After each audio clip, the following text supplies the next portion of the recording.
So, ayun po. Habang naghihintay tayo na maluto yung pinirito kong isda. Let's eat banana. Healthy living tayo, guys. Nagsimula na ako kanina. I think, luya na may, tapos may mainit na tubig. Yeah, every morning na yan, dapat consistent tayo para maging healthy tayo. Then mamayang gabi,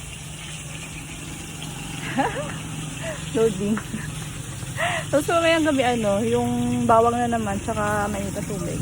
Yun, bago matulog dapat. Ito lang gagawin natin, di ba? Para maging healthy.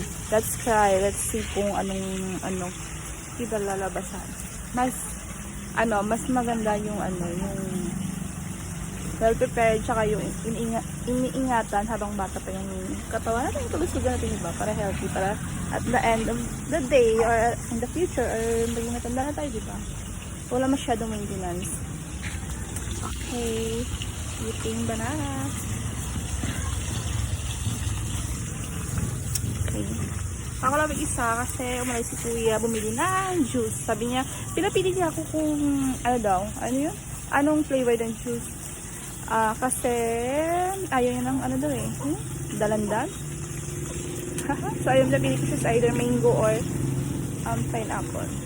Okay, dito na siya. Let's eat.